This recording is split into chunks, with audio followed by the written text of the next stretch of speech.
Bennett and I are back with this next section of Habakkuk. We're covering the last 2 weeks of conversations that our community groups have been having in Habakkuk, and so we're playing a little bit of catch up. But what it allows us to do is look at the Lord's response to Habakkuk in the first 4 verses, and then Habakkuk's response to God's response. I mean, we get to take that chunk as a whole. So we'll be looking at Habakkuk chapter 1, verse 5 through 2, verse 1. And so I'm not in a community group. I'm talking to community group leaders, talking to people. Bennett, you are. What was your experience in these conversations, in these sections? Yeah, so I missed the week on verse 5 through 11. So that I'm also flying a little bit blind on that one. But I was around for the discussion on verses 112 through chapter 2, verse 1. We got to talk a bit about kind of what is Habakkuk's experience, what's the experience of the Jews, and how are, I guess he's speaking to the northern kingdom of Israel. But what's their response? And then we got caught up into the weeds a little bit on some conversations around textual variants, kind of different ways that the text could have been written originally. Has it been edited? But those variants here actually have some really interesting implications for Habakkuk's posture towards God as he's kind of in this conversation. Yeah. Well, we'll get into that. But so then since let's go ahead and address some of the things that we see in God's response first Yeah. with Habakkuk 1 verse 5 through verse 11. And I had mentioned this before we started, but right from the get-go, the thing that like really captured me or just like stood out to me was the Lord's response. The first things he says to Habakkuk is, "Look at the nations and watch and be utterly amazed. For what I am going to do in your days, for I'm going to do something in your days that you would not believe, even if you were told." And that first phrase, "look and watch." Look at the nations and watch. Some translations say, "Look at the nations and see."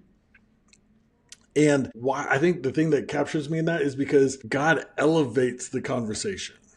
He like redirects it. So Habakkuk's complaint in the first 4 verses are very particular. We talked kind of about the ambiguity of context, but the sense is that Habakkuk feels this so personally.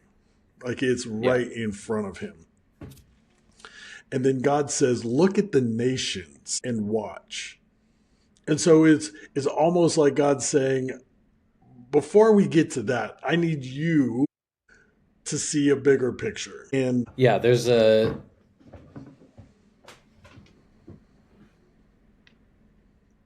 invitation into kind of like a perspective shift. mhm. Yeah, and I mean God's inviting in this prophetic sense the view from God's perspective.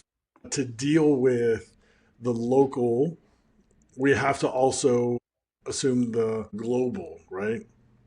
And so Mm-hmm. understanding that God is at work in all places and is holding all things. And so this piece of look at the nations, because it's not just what's happening in front of you.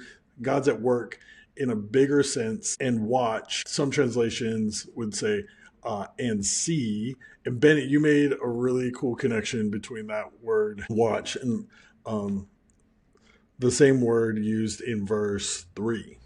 Yeah, so in verse 3, when Habakkuk says, and we're reading out of the NIV here, "Why do you make me look at injustice? Why do you tolerate wrongdoing?" Those two verbs that are used there for looking at injustice, tolerating wrongdoing, um, depending on, like we can kind of translate them different ways to sound a little bit nicer in English, but the same verbs that Habakkuk says there, why do you look why do you make me look at injustice? Why do you look upon wrongdoing? Is kind of maybe a more wooden or literal translation of like, why are you watching this but not doing anything? Is what he's getting at when he says, why do you tolerate wrongdoing? God uses those same verbs then from Habakkuk's complaint to say, look at the nations and watch. So yeah, there's a kind of a clear indication that he's listened to what Habakkuk is saying. And then he's actually inviting him to say, like, don't just look at the injustice and the wrongdoing that's in front of you, but like, let's actually shift your perspective, zoom out, and look at the bigger picture for a little bit. Yeah, and I mean that's like such a cool connection because it's almost like in the sense that it says, okay, you feel that I'm not seeing the whole picture. So I need you to recognize, I need you to see that you are not seeing the whole picture as well. Yeah. And the play on those words of like, okay, I'll use your language to invite you to see something that is bigger than that is happening outside your borders, outside of your context. And I think just from like always thinking like practical theology, right? Like, so what is this just like us talking about getting lost in the weeds of translations or semantics? I think it's helpful in understanding that God acknowledges, and he'll get to this is part of the response, but he's framing his response to Habakkuk's complaint of God's unseen, of God's not seeing everything, by saying, "Hey, I actually see more than you, and I'm going to invite you to look beyond just your context because I'm actually doing something that you wouldn't know about, and then when you see it, you'll be amazed." And I think, Bennett, the thing that I think of a lot of times is when we talk about church and the state of the church and the state of Christianity, the state of faith in the West, say Western Hemisphere, even like in America. And man, I get all the Barna polls, the Pew Research Yeah. stuff, all this stuff of like the decline. And then you get like so consumed with what's happening in my context. Like, God, when are you going to do something? Because it doesn't look like you're paying attention to what's happening here. And then there's moments where I talk to people who are doing ministry, not just missions, but like embodied ministry in the Southern Hemisphere. And I mean, I was just at a conference of covenant pastors, and they acknowledged that the covenant church I'm going to get it wrong, in a particular country in the continent of Africa, the covenant church has been there for 20 years and has started 520 churches in 20 It's years. crazy. Yeah. I'm like, and so I think it's one of these important takeaways, just as we're getting into like framing how God responds to us and says, no, we bring the local frustration. We plead and we lament and we cry out, but let's not be surprised when we have to reckon with things in response to that are outside of our context, because there's always things that we don't know, which is a good thing. Yeah. Yeah. There's the invitation to look at the bigger picture is good and necessary, and reminds us that God is at work even where we don't necessarily see or expect it. And the response that God gives to Habakkuk is certainly unexpected, isn't it? Yeah, and I think it's unexpected to us as it is to Habakkuk. Yeah. And so I'm wondering, Bennett, when you see this response, what were the things that came to mind, the problems or the points of interest or friction that you felt when looking at this?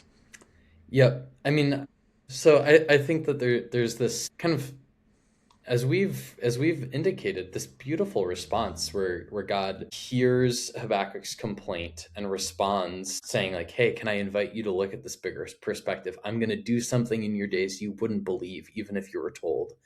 And if I'm Habakkuk, right, like my heart is like blossoming in this moment of like, this is good, this is beautiful.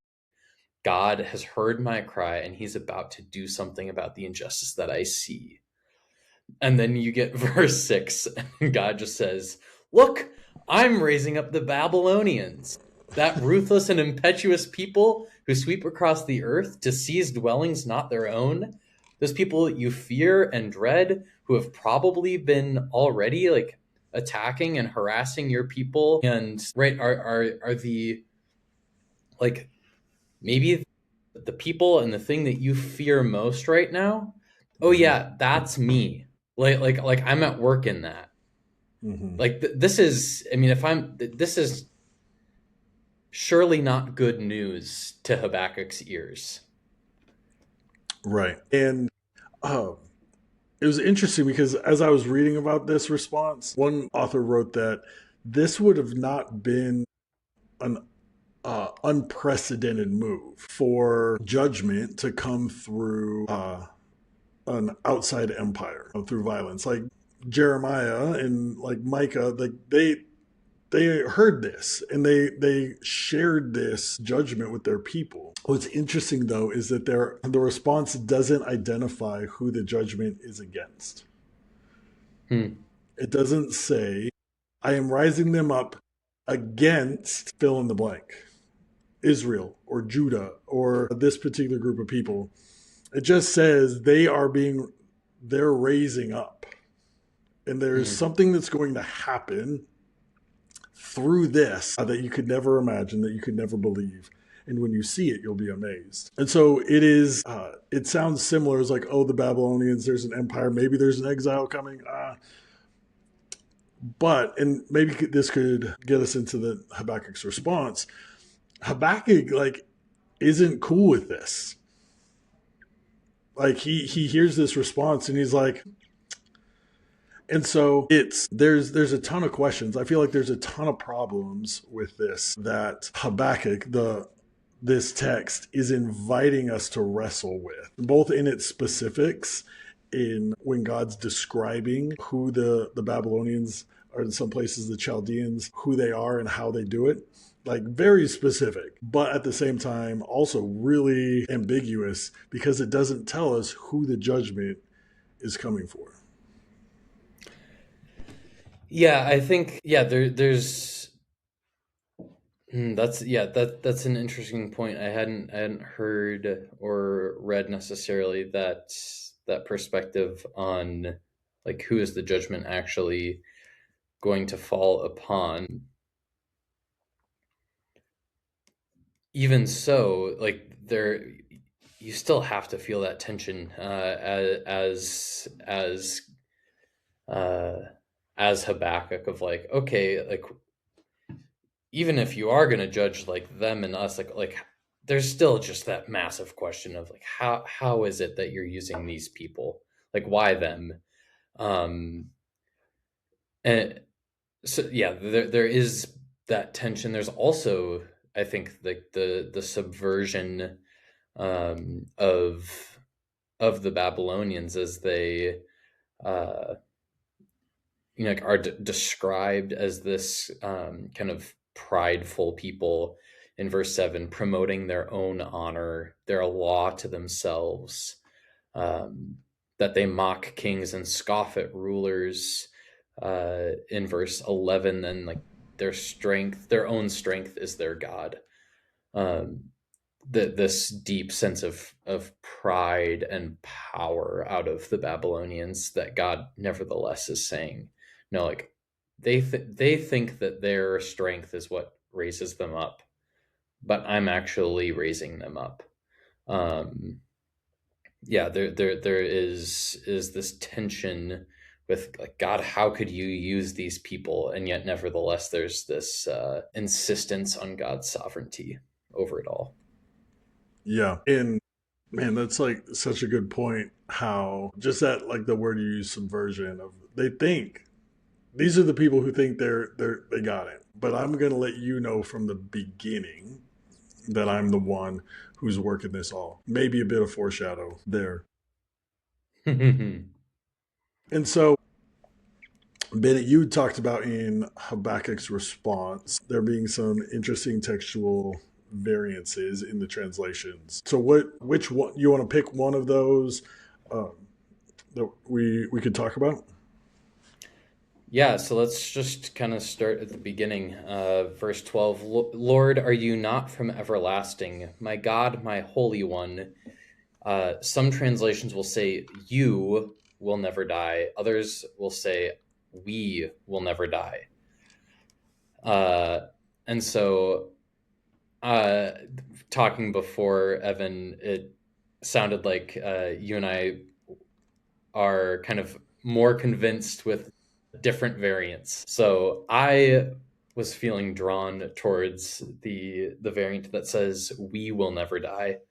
Um, and there are a variety of reasons for that I don't know that we need to necessarily get into so much. The Masoretic text, which is the kind of standard Hebrew text that people tend to pull from, has we.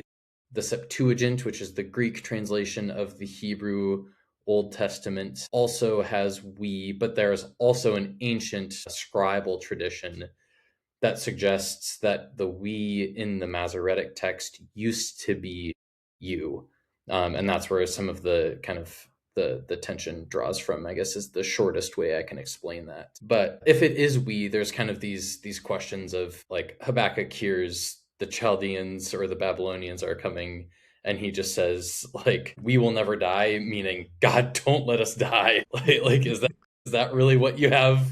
Is that what you're doing right now? Like, please Mm-hmm. no. But then I'm curious, Evan, as you kind of have looked more into this possible translation, you will never die. What has stuck out to you about that one? Yeah, and for everyone who had Masoretic on your podcast bingo, go ahead and check that box. Your Bible in the footnotes might say MT Masoretic text. Yeah, no, that's man, good work on someone. Couldn't have done that as well as you did. Good work. I think the what compels me about the "You Will Never Die" is well, I thought the one person I read wondered if the idea of associating God with death in any way was too far of a stretch that the scribes then changed it to "we." Of saying, God, you will never die. Whoa, that we don't even want to associate the forever God, the everlasting, anywhere close with death. And so we're going to soften that and change it to we. That I could see that because I in our day we still do that. Like, ooh, that sounds like. But I think the thing that when I look at the text itself, with the "you will never die," with Habakkuk's posture of like, man, this is like doom and gloom, desperation. Where are you? Are you paying attention? Look at me. Look at us. Are you at work? And then God's response of, look at the nations and see. I think there's this idea that Habakkuk's response to all of that then is, Lord, you are, um, Lord, are you not from everlasting? My God, my Holy One, you will never die. The NIV. It is a recognition of no matter how bad this gets, it will not get worse than you could handle. Like Hmm. no matter what happens, God is not threatened. God's power, his kingdom, his rule, his reign, because the Chaldeans, the Babylonians, they come in and they conquer everything. It's game over. And so Habakkuk, whether this is faithfulness or again a combative voice of saying, you will never die. Remember? Like you're the one who has the power over all things. And then Habakkuk says, "You, Lord, have appointed them to execute judgment." Like he's acknowledging authority here, and so I think I'm not gonna lose sleep over this. No, but I'm compelled by the you in that translation. I think that's like this is one of the fun things for me about uh I mean, I'm an absolute nerd, and so the whole like text criticism and like oh, which one was original is fun, but like both variants here actually have really beautiful implications for how Habakkuk responds. Whether it's saying, like you said, Evan, like God, you'll never die. Whatever happens, like it's not too much for you. Like that's a beautiful statement of faith. Whether he's saying like we will never die, as in kind of God, don't let us die, don't do this, and like kind of asking this question of like don't you care for us is also beautiful and challenging. Whether it's even like a confident statement that says like, Lord, you are from everlasting, my God, my Holy One, a statement, you will not let us die, like you Mhm. won't condemn us to extinction. However you read it, like there are beautiful implications here. Yeah, yeah. And there's a lot to unpack in this response. But I think the thing that I just appreciate and continue to appreciate about Habakkuk is his stubbornness to not, I might have said this last time, just to not let God off the hook. He says, essentially, he's like, you are the God of justice. You are the God of who is a father to the orphan, the refuge, and the savior of the oppressed. You cannot look at violence. And so, how do your eyes look? He's like, your eyes are too pure to look on evil. You cannot tolerate wrongdoing. And then why do you tolerate treacherous, tolerate the treacherous? There we go. Um, and so it's almost like this protest of, okay, I hear you. You're in control, but this doesn't rock with what I know of you. Yeah, it's like God invites him, says like, look at the bigger picture, and he goes, okay, that's not any better. Like, you want me to look at the big picture? Great, but like also this is broken too. And so hmm yeah, there's this kind of like, as God invites Habakkuk to zoom out his perspective, Habakkuk's like, okay, I'll zoom out my perspective, but this actually doesn't actually answer anything hardly. Yeah. Yeah, you may be sovereign over all of those things, but it's just as broken. And there's kind of this, I don't know if you've looked into or read into this, and kind of how you land on it, but there's almost this ambiguity about like Habakkuk in his first complaint seemed to be speaking pretty specifically about Judah, the southern kingdom of Judah. And in hmm this one, it seems like he's zoomed out a little bit, but it's hard to tell whether he's speaking now just about the Babylonians, or whether this is just kind of a step back and he's kind of there's this critique on both parties, kind of this critique on evil in general. Yeah. And how could this be a part of the plan? Yeah. And I think the thing that I appreciate, well, before I was about to kind of wrap, but I want to get to, uh, well, you asked like where I land on this response. I think we flatten the text too much if we say it has to be about this. And so to say, is this a commentary on the means and the methods of Babylon? Absolutely. Could this also be him expounding on, say, cool, cool, cool, cool, but I need you to really see the details of what I was talking about earlier. Yeah. Like what I don't want to look at the nations. Here's what I'm looking at. I'm going to be more specific about it. Could it be that? Absolutely. Is the tension the same in either of them? I think yes. Um, and so they have this back and forth, and then the the chapters and verse are not in the scrolls. Just an important reminder.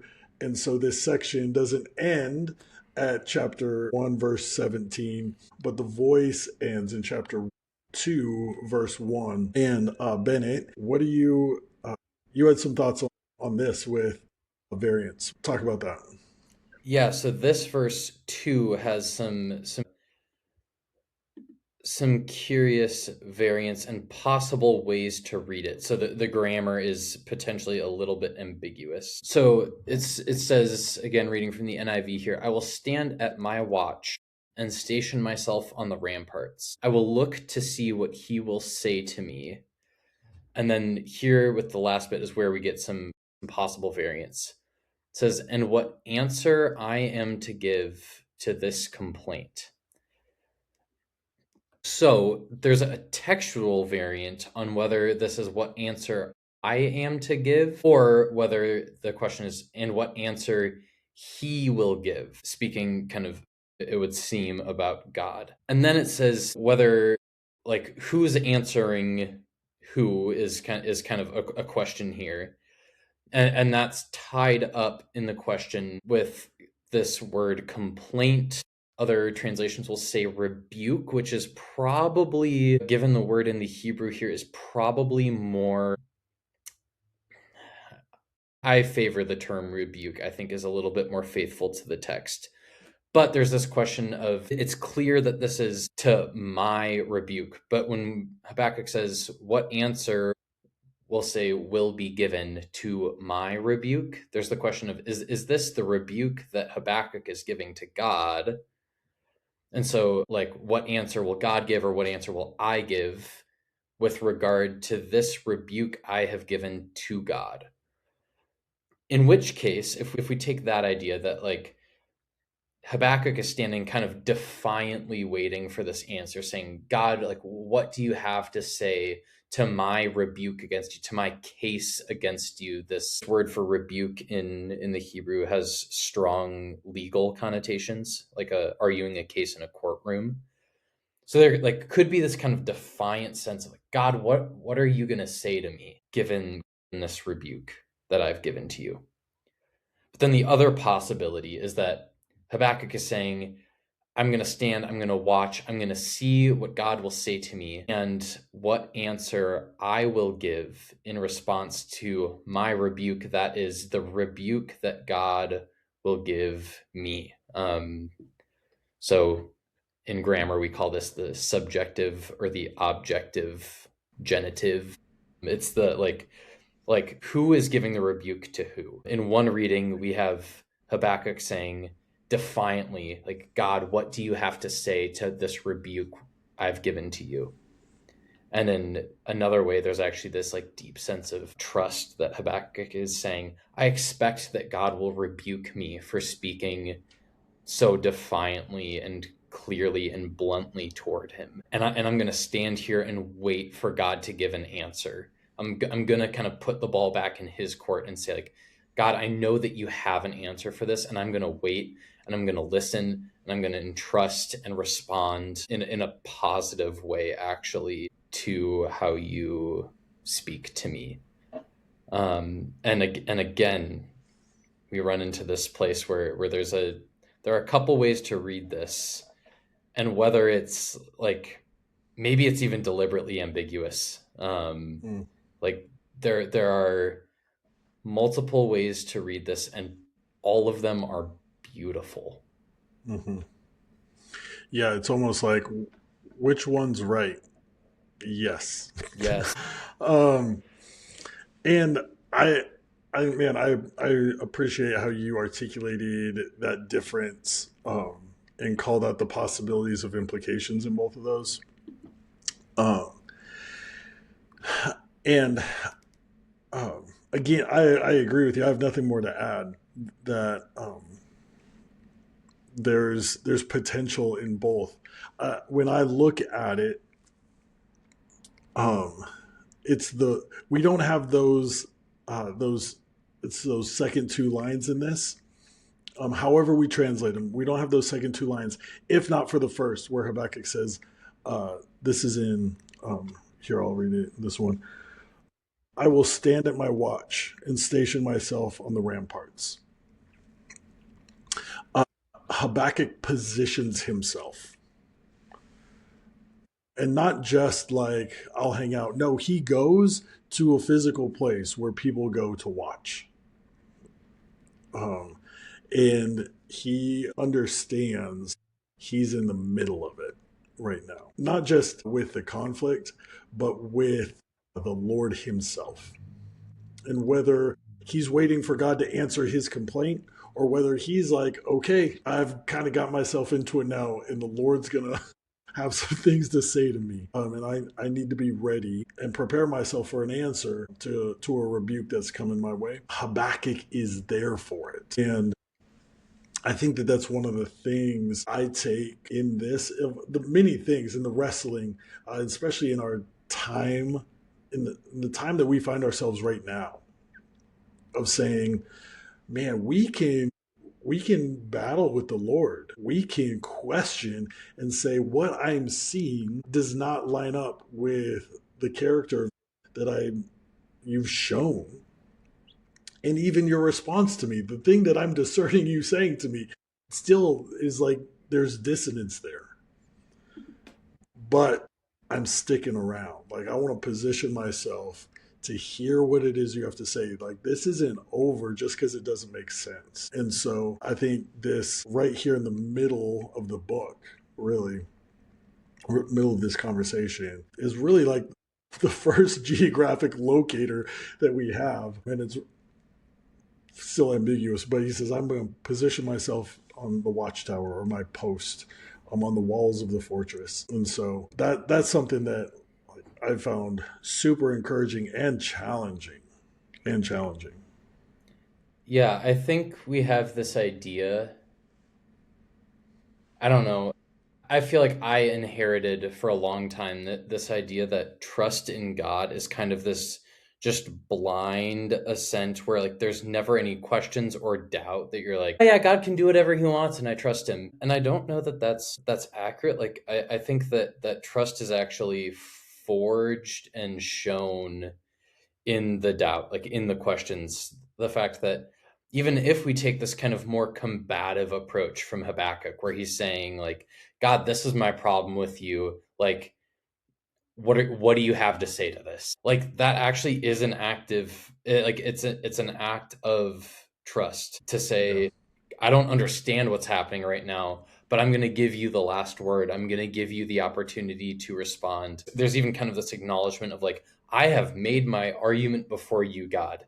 Like, you get the last word. Like, I'm going to stand here and I'm going to wait, and I expect and I trust and I'm going to like lean on the fact that you are in fact going to respond to me and that you have something valuable and important to say to me.